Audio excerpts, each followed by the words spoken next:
A terrifying place you should visit.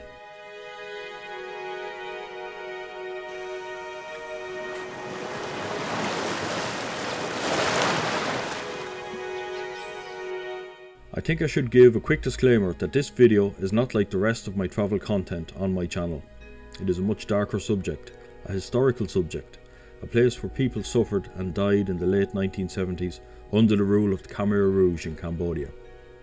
It is the S-21 prison camp in central Phnom Penh. Please do not continue to watch if you're easily upset by this type of content.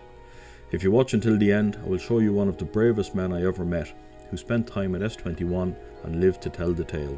Much like my own country, Cambodia was in a time of crisis and uncertainty in the mid-1970s.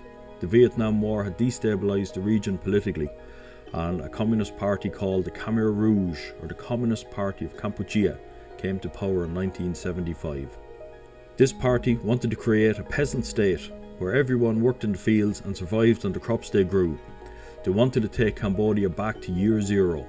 Under the leadership of Pol Pot, also known as Salot Sair, 189 interrogation centres were set up to question and silence anyone that opposed the Khmer Rouge in Cambodia.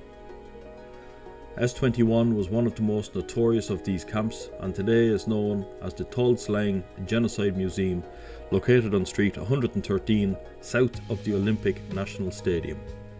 I must admit, after entering the former high school grounds and standing in the main courtyard, getting my bearings and listening to the introduction on the headset that is provided to visitors, I felt anxious. I knew the history of this place and the countless souls that were murdered here for nothing more than the fantasies of a madman. I thought about humanity and questioned deeply as how something like this could occur in the modern age. I pushed myself forward. One of my first stops was the much photographed cell where the victim's corpse lay chained to the bed after the Khmer Rouge fled the site before the Vietnamese army arrived in 1979. Originally it was photographed by Ho Van Tay, a Vietnamese combat photographer who made the news globally at the time. The world started to realise the Cambodian genocide had taken place. The pictures speak for themselves. In this building there were lots of small cells and torture rooms. The victims were constantly chained to the floors or chairs to prevent their escape. There were racks of leg irons in one of the rooms, and indeed the tools of torture which were used to extract confessions from the accused. Truly gruesome.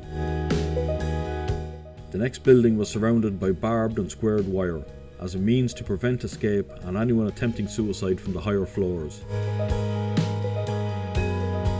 In the administration building there are thousands of pictures of the people that arrived at S-21. These include men, women and children. No one was spared the wrath of this place.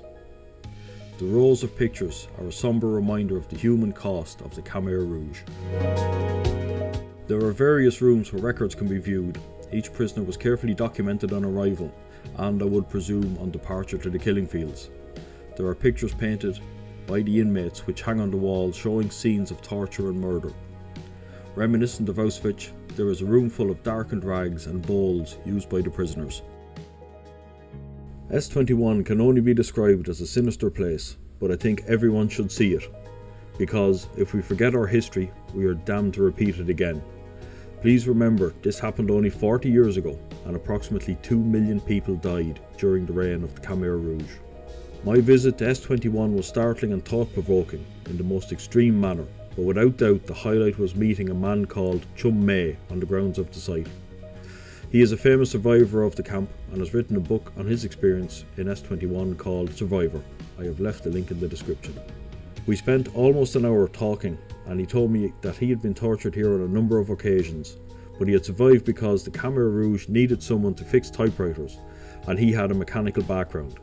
So he was put in a small shed behind the prison to fix things. He remained there until the camp was emptied in January 1979. Thankfully, Cambodia is now a great country, modern, youthful and looking towards the future. A place that really inspired me and a fantastic travel destination. I would suggest, if you get the chance, go and visit beautiful Cambodia. It's well worth the trip. As I said earlier, I think everyone should visit places like S-21 and Auschwitz to understand what happens when humanity takes a turn for the worst, and to see firsthand the human cost for the ideas of a handful of leaders. I hope my friend Chum May is alive and well, I hope to meet him again someday in Cambodia.